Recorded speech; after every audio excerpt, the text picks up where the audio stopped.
Tucker Carlson is back. Hey, it's Tucker Carlson. You often hear people say the news is full of lies, but most of the time that's not exactly right. Much of what you see on television or read the New York Times is in fact true in the literal sense. It could pass one of the media's own fact checks. Lawyers would be willing to sign off on it. In fact, they may have. But that doesn't make it true. It's not true. At the most basic level, the news you consume is a lie of the stealthiest and most insidious kind. Facts have been withheld on purpose, along with proportion and perspective. You are being manipulated. Amazingly, as of tonight, there aren't many platforms left that allow free speech. The last big one remaining in the world, the only one, is Twitter, where we are now. Starting soon, we'll be bringing a new version of the show we've been doing for the last 6.5 years to Twitter. We'll be bringing some other things too, which we'll tell you about. But for now, we're just grateful to be here. Free speech is the main right that you have. Without it, you have no others. See you soon. So the context here is not just that, okay, Tucker's going to start streaming on Twitter. The context is that Tucker is going to break his contract with Fox News. Fox took him off the air. Fox didn't exactly fire him.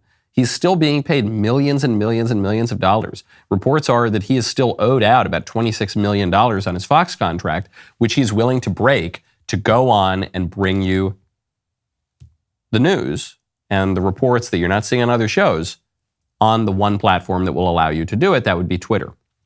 Talked yesterday about the plan of the liberal establishment to shut this guy up. It's not just Fox News, it's the advertisers. It's all of these colluding forces who really want to shut Tucker up because Tucker gave a different perspective. Not just different from the left, but different from many people on the right.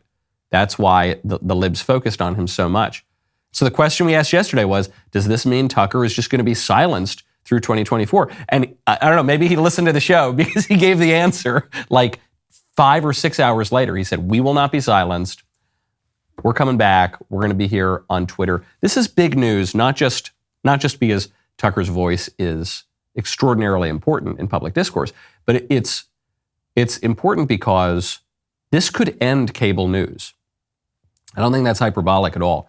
Tucker was the biggest name in cable news, not just on Fox, but all of cable news, not just now, but ever. He's the most popular cable news host ever in the history of the medium.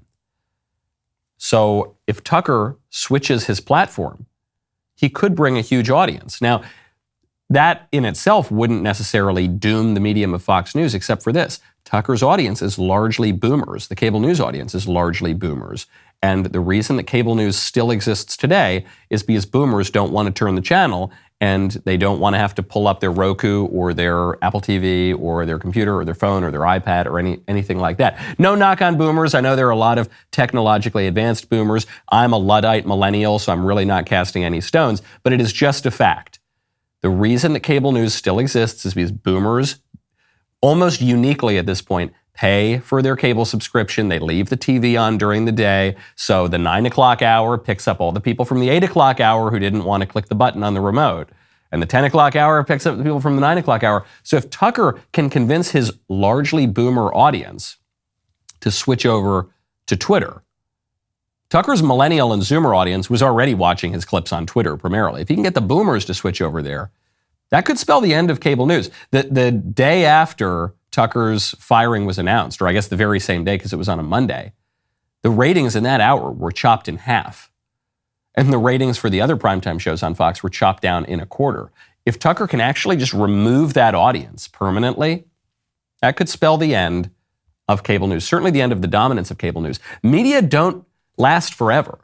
Media forms have eras, okay? And cable news has been a dominant form for about 30 years now. Doesn't mean it'll completely go away. Some people will still watch it, but it might go the way of radio. Might go the way of network TV. It might go the way, we just might move on now. And Tucker could, if his new show works, we have every reason to think it would, that could be a huge shift, not just in the politics of the country, but even in the way that politics is undertaken and information is consumed and transmitted. Right now, head on over to hallow.com/Knowles. Building a habit of prayer can help you cultivate an attitude of gratitude.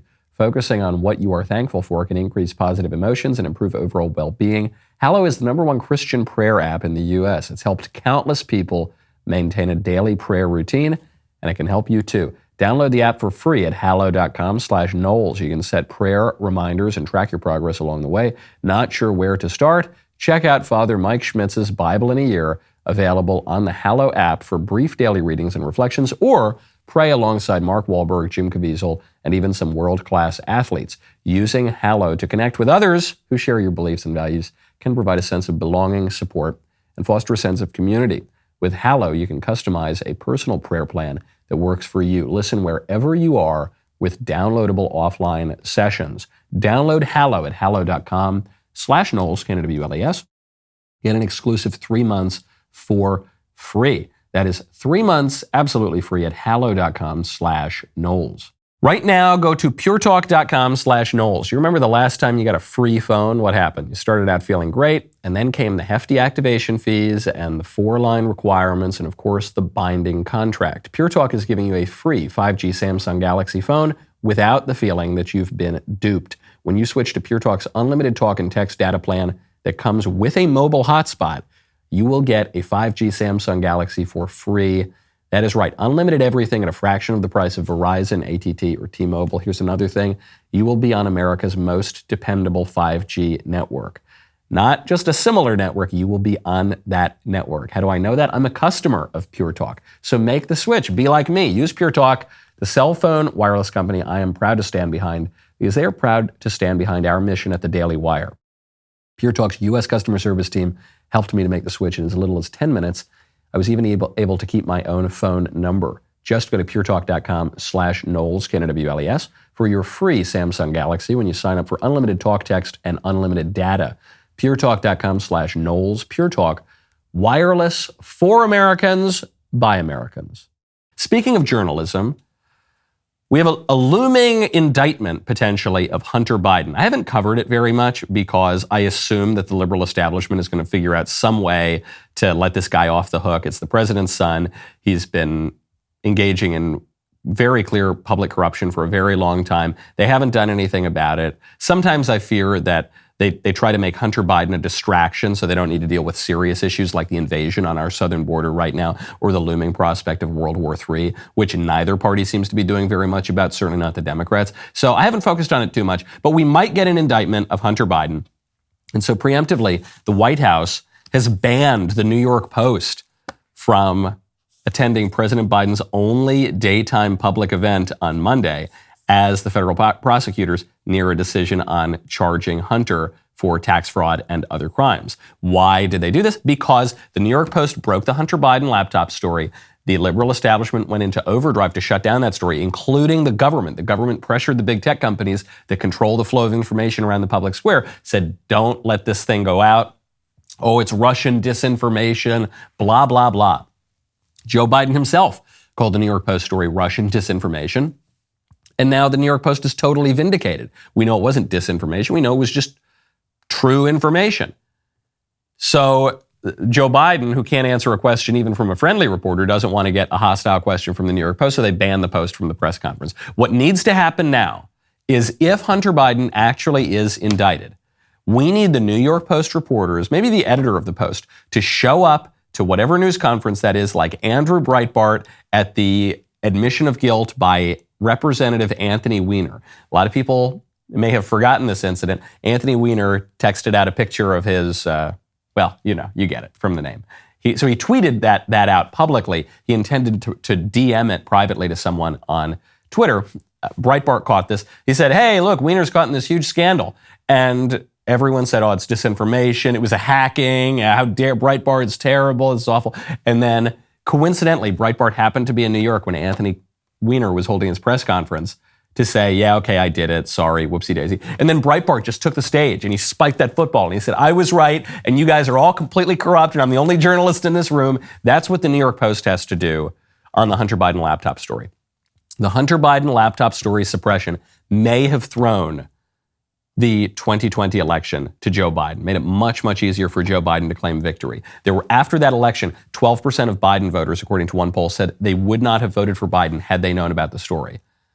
So this was a concerted effort to rig the election for Joe Biden. It may have succeeded. We need the Post to be doing the silliest end zone dance. We're living in the end times, perhaps, but they need to do the end zone dance that you have ever seen. Boy, that was sizzling hot. Make sure you subscribe over here at the Michael Knowles YouTube channel. Click that bell, ring that thing, do that, and we will see you next time.